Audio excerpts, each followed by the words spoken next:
America's first mountain man, John Colter.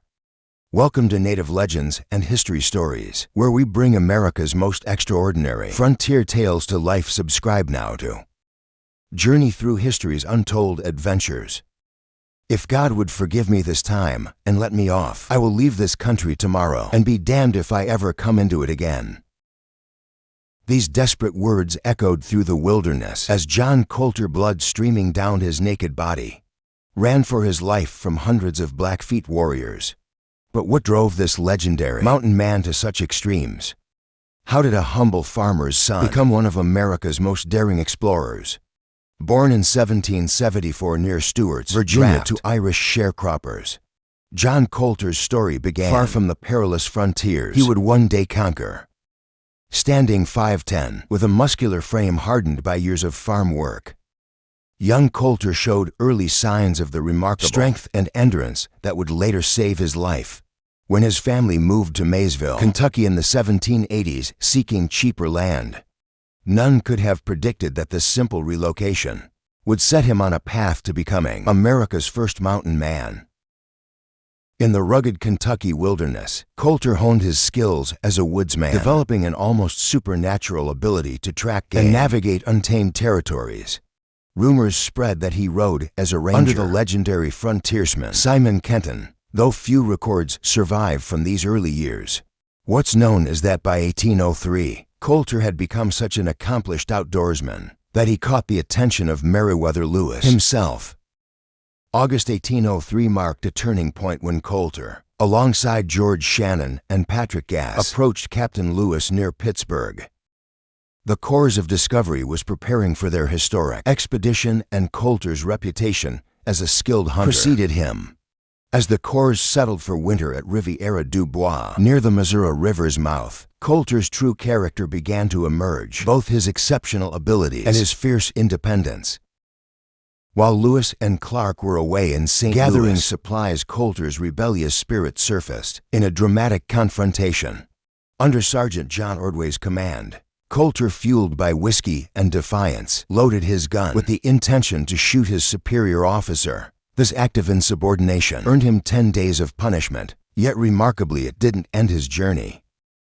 After apologizing, Colter not only rejoined the expedition, but went on to become one of its most valuable members. As the Corps pushed westward, Colter's natural talents shone through. His uncanny ability to track game, scout territories, and navigate treacherous terrain made him indispensable to William Clark.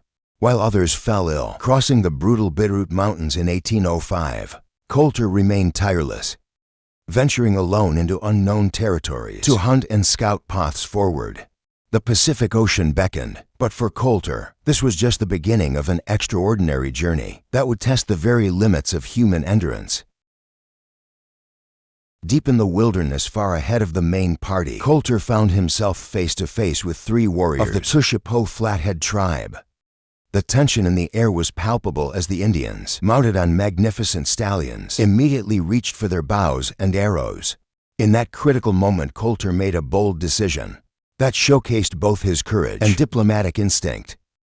He deliberately laid down his rifle and walked toward the warriors, arms raised in a gesture of peace. The warriors, impressed by this display of trust, lowered their weapons. Though no common language existed between them, Colter engaged in an intricate dance of hand signals and gestures, the universal sign language of the American frontier. Through these silent conversations, he learned of the Flatheads' prosperity, discovering that each warrior owned between 20 and 100 horses, a sign of their nation's wealth and power. What began as a potentially deadly confrontation transformed into a crucial alliance. After sharing food and exchanging gifts, Colter's diplomatic success bore fruit. One of the young Flathead warriors agreed to guide the expedition through their territory, providing safe passage through the treacherous mountain paths. The success earned Colter a place among the select few chosen to push westward to the Pacific Ocean. He ventured along the seacoast north of the Columbia River into what would later become Washington State, mapping unknown territories and expanding the expedition's scope beyond its original boundaries. By July 18th, Colter joined an elite group of 9 men, personally selected by Captain Meriwether Lewis for a crucial mission. They embarked on a challenging 40-day trek eastward from Traveler's Rest to the Missouri River, aiming to reach the Yellowstone's mouth and rendezvous with Captain Clark's party. However, this journey would prove far from peaceful. The party faced repeated confrontations with the Minnetonka Blackfoot Indians, culminating in a fateful incident on July 27th. When Captain Lewis caught a Blackfoot warrior attempting to steal a horse, the situation erupted in violence. The captain's shot that killed the thief would have far-reaching consequences, igniting a fierce enmity between the Blackfeet and white settlers that would haunt the region for years to come, and would later nearly cost Colter his life. After countless miles and adventures, the expedition finally returned to the Mandan villages in present-day North Dakota. Their destiny presented Colter with a new opportunity.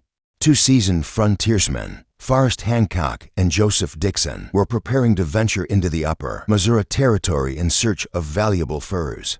Recognizing Colter's unparalleled knowledge of the region, they sought his expertise. On August 13, 1806, Captains Lewis and Clark made an unprecedented decision. They granted Colter an early honorable discharge, allowing him to guide Hancock and Dixon back into the wilderness he had helped chart. As recorded in Sergeant Ordway's journal, the officers equipped Colter generously with powder, lead, and various supplies for what was planned as a 2-year trapping expedition. On Sunday, August 17th, Colter set off with his new companions in their modest canoe, embarking on what would become an even more extraordinary chapter of his frontier saga. Armed with 20 beaver traps, enough ammunition to last 2 years, and an arsenal of expedition-gifted tools, knives, ropes, hatchets, and various utensils, Colter and his companions, Hancock and Dixon, ventured deep into the uncharted wilderness.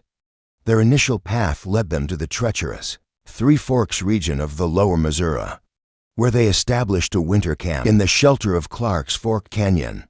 However, the looming presence of the Blackfeet, who maintained iron-fisted control over the surrounding territory, forced the trappers to abandon their original plans and seek safer hunting grounds along the Yellowstone River. The Yellowstone, though, proved to be an unforgiving mistress. Its narrow channels churned with dangerous rapids, and game proved frustratingly scarce along its banks. The harsh conditions tested not only their survival skills, but also their unity as a group. After just 2 months in the upper Missouri region, the partnership dissolved. Colter, ever the restless explorer, grew weary of hiding in the canyon's shadows. His adventurous spirit drove him to strike out alone, ascending through the towering walls into what would later be known as the Sunlight Basin of Wyoming. Throughout the early spring months, Colter ranged further south, establishing profitable trading relationships with both the Crow and Shoshone tribes. His solitary existence came to an unexpected turn in early summer 1807, when his canoe emerged from the mouth of the Platte River into the path of tequila boats. At their helm was Manuel Leza, an ambitious entrepreneur who would reshape Colter's path. Once again, over their exchange of information, Leza revealed himself as a co-founder of the Missouri Trading Company, fresh on the heels of Lewis and Clark's groundbreaking expedition. Leza's company sought to capitalize on the newly explored Louisiana Territory by establishing trading posts in the fur-rich upper Missouri. His expedition already included familiar faces: George Drulard, John Potts, and Peter Weiser, all veterans of the Corps of Discovery. Recognizing the invaluable nature of Colter's intimate knowledge of the territory, Leza made him an offer he couldn't refuse: a position with the trading company and another chance to explore the wilderness he'd come to love. This new chapter in Colter's life began with the construction of Fort Raymond, also known as Leza's Fort, at the strategic confluence of the Yellowstone and Bighorn Rivers. By October 1807, Leza had devised a bold plan to announce his trading post to the native tribes of the region. He selected for men for this crucial mission the young mountain man Edward Rose, veterans Weiser, and Drew Yard, and Colter himself. Colter's journey was a testament to human endurance. Traversing the winter landscape on snowshoes, he carried a crushing load, a minimum 30-pound pack, his trusty knife, a tomahawk, a powder horn, and a heavy rifle. His path took him up Pryor's Fork into Wyoming, south through the forbidding Pryor Mountains, then westward along the Shoshone River, then colorfully known as the Stinking Water River. During these solitary wanderings, Colter and Drulard made a remarkable discovery: a mysterious landscape dotted with geysers and bubbling springs just east of the Rocky Mountains. Their vivid descriptions of this otherworldly terrain earned it a fitting nickname, Colter's Hell. The exact details of Colter's winter route through 1807 to 1808 remain shrouded in mystery, with resources providing only glimpses of his journey. While Captain William Clark would later attempt to document Colter's path in his 1814 map of the West, the topographical errors in his work diverged significantly from the actual landscape, leaving future generations to piece together the true extent of Colter's remarkable explorations. Historical records piece together Colter's daring journey south, along the towering Absaroka mountain range.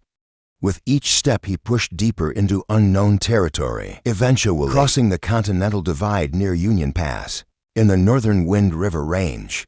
His exploration led him through the pristine valleys of Jackson Hole and into the expansive Teton Basin. Of this remarkable journey, only one tangible piece of evidence remains: a head-shaped stone discovered by chance in 1933 by farmer William Beard, bearing the simple inscription John Colter 1808. Undaunted by the harsh terrain, Colter pressed onward, conquering Conant Pass, before turning north toward the mysterious expanse of Yellowstone Lake. As early spring breathed new life into the landscape, he made his way back across the northern reaches of the Absaroka Mountains, finally returning to Fort Raymond in the warming days of March or April 18th, 08. Shortly after his return, he organized another expedition, leading a group of trappers up the Yellowstone toward the Three Forks of the Missouri. During this venture, an unexpected opportunity arose. Colter's diplomatic skills came into play as he successfully negotiated with local tribes, ultimately leading an impressive convoy of 800 Crow and Flathead Indians back to Fort Raymond for a major trading operation involving horses and furs. The return journey, however, would prove to be one of Colter's most harrowing experiences. The large trading party found itself ambushed by an overwhelming force of approximately 15 Blackfeet warriors. In the chaos that ensued, Colter took a wound to his leg. Whether from an arrow or bullet remains disputed. Yet even injured, he continued fighting with remarkable tenacity, maintaining steady fire from his makeshift shelter in a dense thicket of brush. Through the combined efforts of the Crow and Flathead warriors, they eventually managed to drive back the Blackfeet assault. Back at Fort Raymond, while recovering from his wounds, Colter witnessed more violence unfold. As Manuel Leza prepared to transport the seasons for harvest back to St. Louis, tension erupted when Edward Rose launched an attack on their expedition's leader. John Potts, Colter's friend, attempted to intervene, but paid a heavy price, suffering a severe beating for his efforts. By spring 1809, both Colter and Potts had recovered from their respective injuries. Despite their recent brushes with death, the two men formed a partnership, determined to return to the Three Forks area for beaver trapping. Well aware of the Blackfeet threat, they adapted their strategy, sleeping during daylight hours and setting their traps under the cover of darkness, retrieving them at first light. Fate, however, had other plans. On what seemed like a routine morning check of their traps, about 6 miles from Jefferson's Fork of the Missouri, they found themselves in a situation that would become legendary. As they paddled their canoe upstream, in the early morning light, an ominous sound reached their ears. A thunderous noise like the trampling of many feet. The high steep banks on either side of the river blocked their view, leaving them blind to the danger that awaited. As recorded by British naturalist John Bradbury, who later documented Colter's own account, this moment would mark the beginning of one of the most extraordinary survival stories in frontier history. Colter's instinct screamed danger Indians. He warned Potts, urging immediate retreat, but it was too late. Within moments, the river banks erupted, with 500 to 600 Blackfoot warriors materializing from both sides, gesturing forcefully for them to come ashore. With no choice, Colter steered the canoe toward the bank. The moment they touched land, a warrior lunged for Potts's rifle. Colter, displaying his legendary strength, wrestled it back and returned it to his companion, who remained in the canoe. Potts, seizing his chance, pushed away from shore. The momentary hope of escape was shattered by an arrow's whistle. "Colter, I'm wounded." Potts cried out in a fatal act of defiance. He raised his rifle and shot one of the warriors dead. The response was devastating. A storm of arrows darkened the sky, piercing Potts so thoroughly that, as Colter would later describe, his friend's body was made a riddle of. The warriors seized Colter, stripping him of every piece of clothing, leaving him naked and vulnerable as they debated his manner of death. Here Colter's experience among the Crow Indians proved invaluable. Understanding enough Blackfoot language and tribal customs, he devised a cunning plan. Though known among fellow hunters as an exceptionally swift runner, he declared himself a poor runner, playing on the warrior's love of sport and spectacle. A chief, intrigued by this claim, led Colter onto the prairie, marking off a distance of 300 to 400 yards.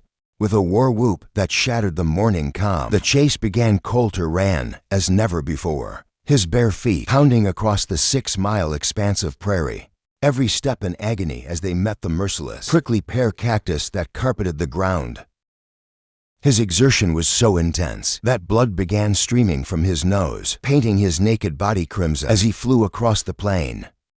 With a mile left to the river, the sound he dreaded most reached his ears, footsteps closing in behind him. Every heartbeat brought the expected sensation of a spear plunging into his back in a desperate gambit. Colter suddenly stopped, whirling around with arms spread wide. The pursuing warrior, caught off guard by this unexpected move and Colter's blood-covered appearance, attempted to halt his charge. Exhausted from the chase, he stumbled while trying to throw his spear. The weapon stuck in the ground, its shaft splintering in the warrior's hand. In one fluid motion, Colter snatched up the spearhead, driving it into his pursuer before resuming his desperate flight. Through waves of exhaustion and near-fainting spells, Colter pushed on finally, reaching a stand of cottonwood trees along the river's edge. Without hesitation, he plunged into the cold waters. Providence smiled upon him. Just downstream, a maze of fallen logs had created a natural raft against a small island diving beneath the surface. Colter fought his way under the timber. After several desperate attempts, he found a space to raise his head above water among the tree trunks. Concealed by layers of smaller branches, barely hidden, he heard the warriors reach the riverbank. Their war cries of frustration echoed across the water, sounding to Colter's ears like the shrieks of demons. As he lay there fighting for silent breath, the legendary mountain man had no way of knowing that this extraordinary escape would become one of the most celebrated survival stories of the American frontier. Colter lay hidden beneath the raft until nightfall, his heart pounding with each sound that might signal the warrior's return. When silence finally settled over the river, he slipped into the dark waters, swimming downstream until he felt safe enough to emerge. His ordeal, however, was far from over.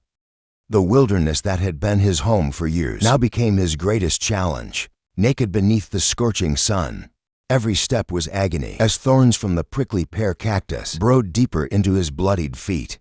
Hunger gnawed at his belly. Without weapons, he could only watch as game animals passed tantalizingly close. For 7 grueling days, he survived on nothing but Soriat scalena, a bitter root known to local naturalists. Yet his iron will drove him forward until he finally stumbled into the fort, more spirit than flesh. By September 18th, having recovered his strength, Colter navigated down the Missouri to the Mandan villages on the Knife River. There he encountered George Druyer with Pierre Chowdo's party, who had just completed their mission, escorting Chief Chehuk's family home from their historic meeting with President Jefferson. Among the Mandan celebrations, Colter recounted his harrowing escape and the tragic loss of Potts, his voice carrying the weight of survival. Life had more adventures in store for the intrepid explorer. At the Hidatsa village in October, Pierre Menard Manuel, Eliza's partner, worked tirelessly to convince Colter to return to the Yellowstone. Despite his recent brush with death, the call of the wilderness proved irresistible. Soon Colter found himself back at Three Forks, helping establish a new trading post after wintering at Fort Raymond.